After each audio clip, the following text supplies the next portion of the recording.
اللهم صل على سيدنا ومولانا محمد. آج بھی جادوگر ہیں. غیر تو غیر مسلمان بھی جادو کرنے اور کرانے میں مبتلا ہیں. جادوگروں کے پاس جانے کی عادت پڑ چکی ہے. مرد تو مرد، عورتیں بھی باقاعدہ، بلکہ مردوں سے زیادہ عورتیں جادوگروں کے پاس جاتے ہیں. بعض جادوگر تو برابر اپنے جادو کے شکل و لباس میں رہتے ہیں. بعض جادوگر تو ایسے ہوتے ہیں جو اولیاء کے لباس میں رہتے ہیں. وہ کہتے ہیں کہ ہم قرآن اور حدیث سے عمل کرتے ہیں. وہ آدمی کیا عمل کرے گا قرآن سے جس کو خود قرآن پڑھنا نہیں آتا؟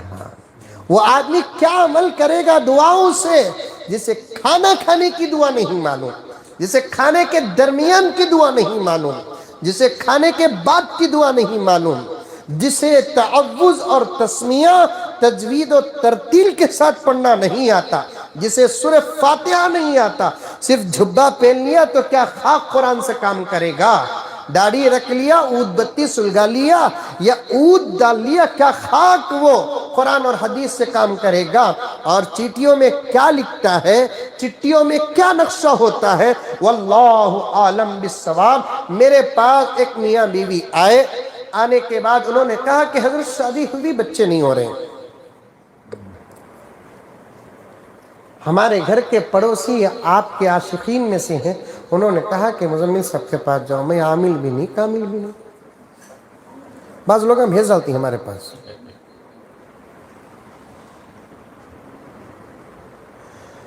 میں بولا دیکھو ماں، میں تو یہ لائن کا آدمی نہیں، ساتھ میں ان کے شوہر بھی تھے. میں یہ لائن کا آدمی نہیں، البتہ تمہیں آ گئے ہی تو میں کچھ قرآن پاک کی آیات دیتا ہوں. کچھ ایسے صورتیں بھی ہیں جن کی تاثیر سے بے اولاد کو اولاد اللہ تعالیٰ عطا فرماتے ہیں. اللہ کے کچھ نام ایسے ہیں جن کو کثرت کے ساتھ، صدق دل کے ساتھ، اپنی مراد کے تصور سے اگر کوئی آدمی پڑھتا ہے تو اللہ تعالیٰ اسے اولاد عطا فرماتے ہیں. درود پاک بھی ہزاروں اقسام کے ہیں. درود پاک، ہر درود کا اثر الگ الگ ہوتا ہے.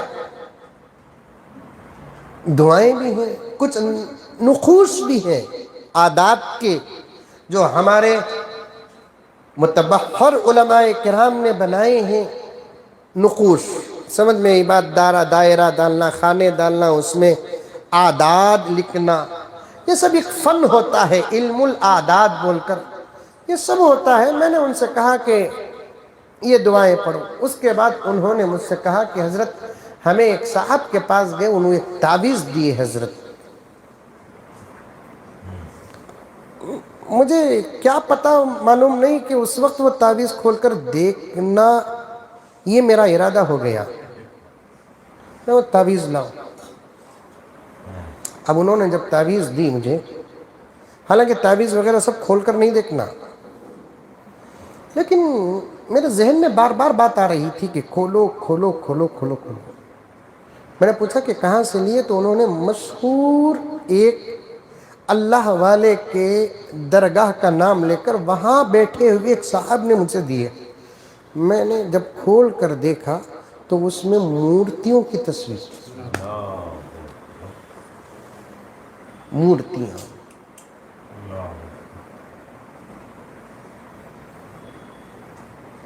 میرے آقا حضرت محمد مصطفیٰ سب کہہ دو صلی اللہ علیہ وسلم نے ارشاد فرمایا، جو کسی جادوگر کے پاس جاتا ہے آنے سے پہلے اس کا ایمان اللہ تعالیٰ چھین لیتے ہیں.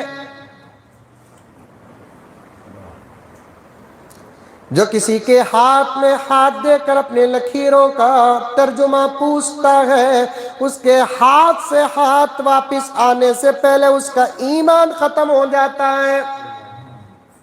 اے مسلمانوں، ان ہاتھوں کی لکیریں تو صرف ہاتھوں کی خوبصورتی ہے، اس کے اندر نہ تقدیر لکھی ہوئی ہے، نہ تعبیر لکھی ہوئی ہے، نہ ماضی لکھا ہوا ہے، نہ حال لکھا ہوا ہے، نہ مستقبل لکھا ہوا ہے، یہ تو لکیریں صرف لکیریں ہیں۔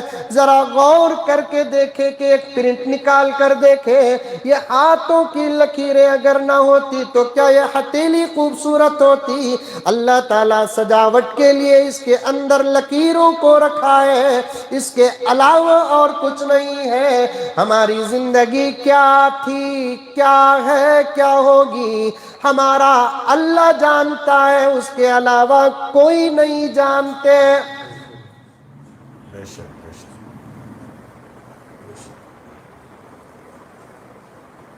ایمان ہی کہتے ہیں اللہ پر بھروسہ کرنے کو۔ جادوگروں سے دوستیاں، آج بھی بعض مسلمان مارکیٹوں کے پاس سے میرے پاس یہ روایت بات آتی ہے، صبح کو جا کو ہمیں دکان کھولے تو حضرت دکان کے سامنے نیمبوا پڑے رہتی ہیں، حضرت کیا کرنا؟ میں بولا کاٹ تو، گرمی رہی تو اب شولہ بنا کو پی لیں۔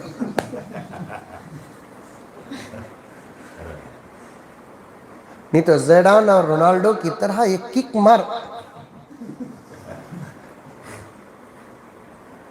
کی کھانتی بھی جا کو پڑے تو انہیں ہول دڑکے میں آن دو۔